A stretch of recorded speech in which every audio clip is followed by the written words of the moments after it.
Hello everyone, welcome to Med Junction.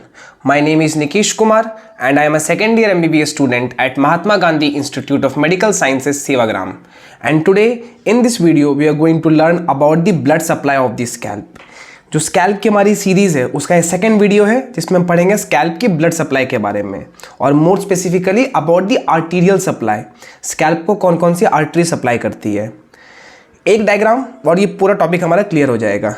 ये वाला diagram, in this diagram, ये diagram है किस चीज़ का. We are seeing the scalp from the top view. Scalp को हम टॉप व्यू से देख रहे हैं तो हमें स्कैल्प कुछ इस टाइप का दिखेगा. ये हमारा स्कैल्प है, ठीक है. इसको हमने दो हाफ में बांट दिया है, right half and the left half.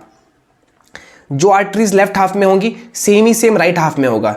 सो फालतू की मेहनत नहीं करनी है, दो बार नहीं बनाना है, एक हाफ में बनाओ और उसको एक्सप्लेन करो. That's it, right. So I have drawn the arteries in the left half of the scalp. Clear. अब स्कैल्प को हम दो रीजन्स में डिवाइड कर सकते हैं. ये हमारे ईयर है, that is auricles. These are auricles. So इसके आगे इन फ्रंट ऑफ ऑरिकल, इसके पीछे बिहाइंड द ऑरिकल. सो जो ब्लड सप्लाई है इन फ्रंट ऑफ ऑरिकल्स वो एक डिफरेंट सेट ऑफ आर्टरीज से आती है और blood supply behind the auricle वो भी डिफरेंट सेट ऑफ आर्टरीज से आती है. Let us see them. First of all we see the blood supply in front of the auricle, that is in front of the ears. In front of the auricle तीन arteries हैं. कितने? तीन. This is supratrochlear artery. This is supratrochlear artery. This one is supra orbital artery. दो arteries हैं, supratrochlear artery and supra orbital arteries. ये दोनों arteries जो हैं ये किस आर्टरी की ब्रांच है? These are the branches of ophthalmic artery. The supratrochlear artery as well as the supra orbital artery.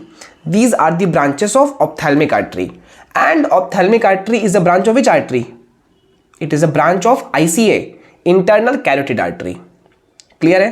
दो arteries हैं आगे, supratrochlear artery and supraorbital artery. The supratrochlear artery and supraorbital artery, these are the branches of ophthalmic artery, which is in turn a branch of internal carotid artery. दो arteries हो गई in front of auricle. Auricle के आगे तीसरी artery. देखो ये temporal side है ना, तो यहाँ पे जो आर्टरी है this is superficial temporal artery. This is superficial temporal artery. So that's all about the blood supply of the scalp in front of auricle.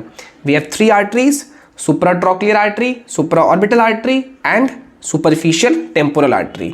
Late us see behind the auricle. दो arteries हैं, बहुत easy है. Occipital region में occipital artery, नाम से पता चल रहा है, और ऑरिकल के पीछे तो posterior auricular artery. So these are the arteries which supply the scalp behind the auricle. अब हमने ये तो देख लिया कि सुप्राट्रोक्लियर आर्टरी और सुप्राऑर्बिटल आर्टरी जो है ये ऑप्थेल्मिक आर्टरी की ब्रांचेस है, which is in turn a branch of which artery? Internal carotid artery. While the rest of the three arteries, एक जो ऑरिकल के आगे है सुपरफिशियल टेम्पोरल आर्टरी और दो जो पीछे है posterior auricular artery and occipital artery, these three are the branches of external carotid artery. So these two of ICA, internal carotid artery, and these three of ECA, that is external carotid artery. So देखते हैं इसको हम. Arterial supply in front of auricle कौन कौन सी artery है? Supratrochlear artery, supra orbital artery. These two are branches of which artery? Ophthalmic artery, which is a branch of internal carotid artery. Clear. पीछे नहीं, आगे एक और आर्टरी है, superficial temporal artery. Superficial temporal artery which is a branch of ECA, external carotid artery. While पीछे posterior auricular artery and occipital artery, these are also the branches of ECA, that is external carotid artery.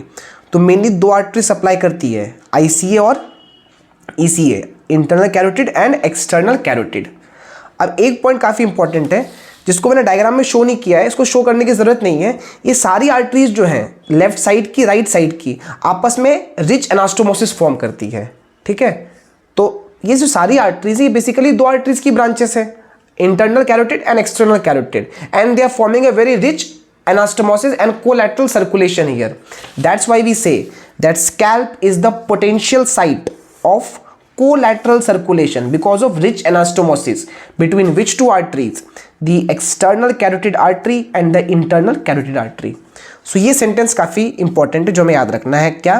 कि scalp is the potential site of collateral circulation because of rich anastomosis between external carotid artery and internal carotid artery. That's all about the blood supply of the scalp. I hope you like this video. For more such informative content, please do like, share and subscribe Med Junction. This is Nikish Kumar signing off. Thank you and have a nice day ahead.